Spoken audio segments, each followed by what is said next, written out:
What up, gamers? Happy holidays to all the Americans out there celebrating Thanksgiving today. Hope you guys are eating lots of delicious food, or if you're watching this after Thanksgiving, then you're eating some delicious leftovers. But for all my non-American viewers out there, it's just another Thursday, so I'm glad you're joining us for some speed gaming today. We've got Golgari Soul Trader versus Hardened Scales, and our Hardened Scales player is immediately mulliganing down. She just showed me her hand, and it was all lands. So I made the joke, just like that always happens to me, is the deck is mad at you. I don't know what to tell you. The deck just says, nope, not today. So we've seen Golgari Soul Trader on the channel previously. We've seen Hardened Scales quite a bit on the channel, so it's not often that we see both them fighting against each other. So this should be an interesting one for both these players. Of course, if you are not subscribed yet, consider subscribing. We do have coverage every Monday and Thursday for you to be able to enjoy, as well as a sprinkling of additional content on Saturdays. We've got another interview coming up soon for you to be able to enjoy. I want to say the 7th is the release date for that, so stay tuned, be aware. But we sell the mulligan and then immediately go into like 4 cards in hand off the Gemstone Caverns pitching. We've got the Ignoble Hierarch on the opposite side here. Not often that we see it, but it is the Golgari Soul Trader, so having the Mana Dorks is important. But following up with a Patchwork Automaton for our Hardened Scales player, which is great to see early on.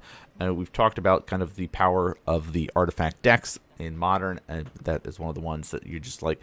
The longer it sticks around, the scarier it is to deal with, and we're seeing kind of immediately being able to play it like essentially on turn 1, their turn 1, all right? But the other side, we've got our Cutthroat, we've got more Mana Dork, so we're kind of building and setting up for a big turn here with the Soul Trader side of things. The Boz is the follow-up for a Hardened Scales player.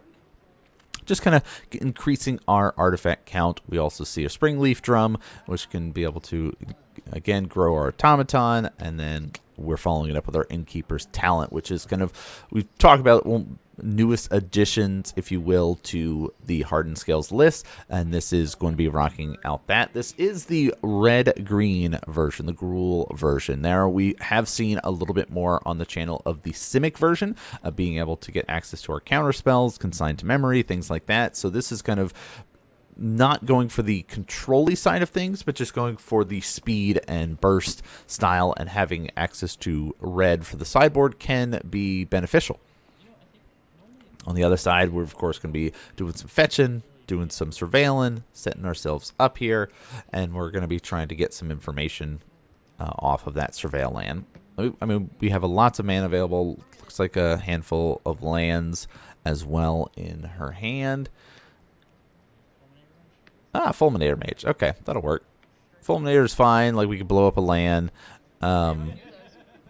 The lands are irrelevant here in this matchup, but because the Soul Trader list does run our little Animorph card to be able to sacrifice at the end of turn, get a creature, so we can be able to utilize the 3-drop there to help us get to 4 drops like Yawgmoth. Hangerback Walker is going to come out. We'll also be spending our resources to kind of level up our Innkeeper's Talent because we're hellbent, all right? We just use our resources efficiently, help. And there's the discussion. Hey, our Gemstone Caverns has Ward 1 now because it has a counter on it. All right, so we do move our little counter there. Let's start swinging in for 5 damage, dropping our Soul Trader down to 10 life here. Spymaster followed up with a Malevolent Rumble. Debating about how we're tapping for this one. Doesn't really matter so much, but we have so much. But the Rumble is going to be kind of key here of what we're going to set up for here. So you look at the top 4 cards, well, you reveal them. And then you get a lovely little Eldrazi spawn. But hey, that's what we like to see. Marionette Apprentice, Gravecrawler, there's a Young Wolf in there, and then a Soul Trader. So, yep, the math is there. We're going to grab the Warren Soul Trader. We're going to be casting the Warren Soul Trader. We have a Zulaport Cutthroat, and just so happens to have gotten a Gravecrawler off of that Rumble, so that goes right to the graveyard, which, let's sacrifice a creature. pay a life, sack a creature, be able to do this. But we can basically just tap, get this Gravecrawler back because we have a zombie, and we get to continue to sacrifice that Gravecrawler to Hardened Soul Trader, draining our opponent out with Zulaport Cutthroat. Our life total stays at 10 there from that gain and drain effects there. So we get to just nice little combo off, just sort of, you know, stumbled into it there. We had a lot of the pieces early on. We've talked about this before of how, you know, having access to things like disrupting effects, surgical extractions, pithing needles, things like that to stop your opponent from being able to combo off with Hardened Soul Trader is really nice, but it's the drain effects that really get you. So Marionette Apprentice, Zulaport Cutthroat is the redundancy within the deck that does the same effects of the draining effects, so you have to be able to kind of fight over that. And if you go and just try to fight over the combo side of things, you have to be aware that there is that element of it's just Golgari creatures that can just kind of try to beat you down. Now, against a Hardened Scales deck, the beatdown isn't going to be as effective. It still exists, but it's really you're going to be the one taking the brunt of the force while the Hardened Scale players is delivering all that damage. But everybody gets access to some green mana, and there is a nice little young wolf coming out here to start with. We have a Zulaport Cutthroat in hand as well.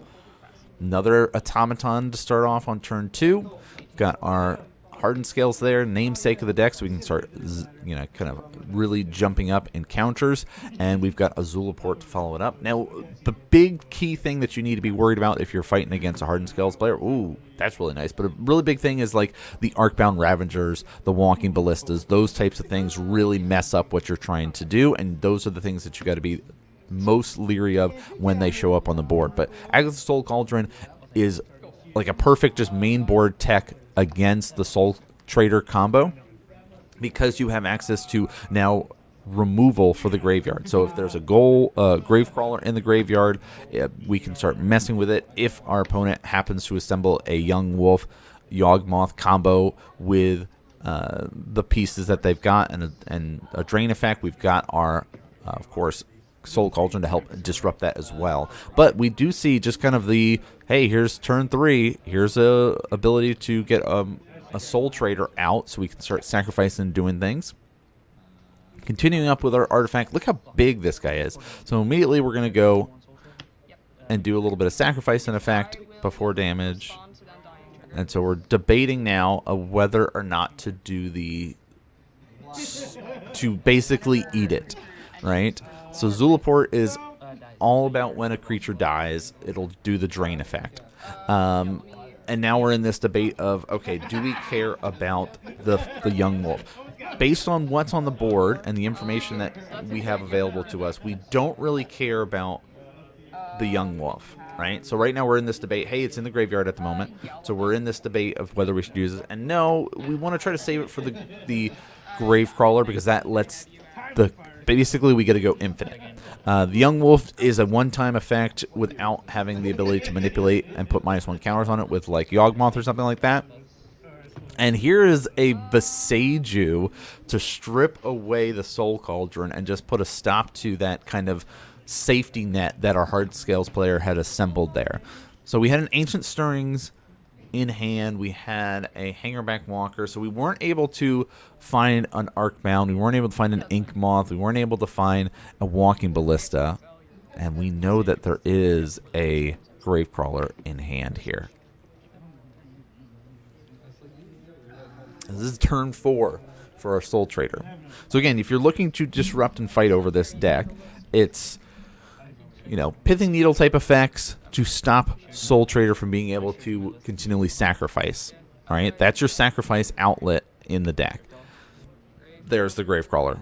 Zulaport Cutthroat's on the battlefield. Soul Trader's here. All 3 pieces is there. We got it. It didn't matter whether or not I exiled Young Wolf, right? It would have prevented me from being more treasures to respond, I guess. Yeah, so like the question was did it matter that we fought over Young Wolf? No, it doesn't matter. It's really just we needed it. We needed our opponent not to have a Beseiju there, and then they would have had to have worked much harder to fight through it. But hey, let's pop and get rid of that treasure you've got there, gain some life, and then we're gonna do the loop. So Gravecrawler, of course, gets sacrificed to Soul Trader. You lose a life. net 0. Make a treasure. Use that treasure to make a black cast Gravecrawler from the graveyard because I have a zombie, and just go. So again, you need to be targeting and fighting over the drain effects, Zulport Cutthroats, and as well, we get to see a little bit of the sideboard stuff here, but yeah, so the drain effects are what we're caring about. Marionette Apprentice, Zulport Cutthroats. The sacrifice outlets within the deck are Hardened Soul Trader and Yawgmoth. So those are the only 2 real sacrifice effects that exist. So we're seeing, hey, look at Whip Flares, kind of the red card, Disruptor Flute. We're seeing a lot of Artifact Hate, Assassin's Trophy even coming in from our Hulk here. Let's be able to, do some shenanigans with it. I don't know if that is a necessary sideboard card, but sometimes it's fun. It's fun to have one-ofs in there. But look at how much sideboard cards our Hardened Scale player brought in for this matchup, and we did have a decent start, but maybe we really needed to go for our more aggressive. Yeah, look at this: 2 Whip Flares, 3 artifact or 3 graveyard effects, right? And then even Disruptor Flute's really nice, just kind of stopping, because you go Disruptor Flute will name Hardened Soul Trader and stops you from being able to sacrifice. It's basically a Pithing Needle type effect, but also reduces the or increases the cost. But that's it. Fast one. Really, really quick game in here for you guys. But, go back, watch some other games. We've got, of course, a whole playlist of all of our gameplay. You can sit there and watch through that, as well as other videos on the channel. But thanks so much for tuning in and watching, everybody. Hope you enjoyed this one. I know it was a fast one, a little bit quicker pace, a little one-sided, but sometimes that happens. But we'll see you again on Monday and Thursday for more Modern action. Thanks so much for tuning in and watching, everybody, and I'll see you all next game.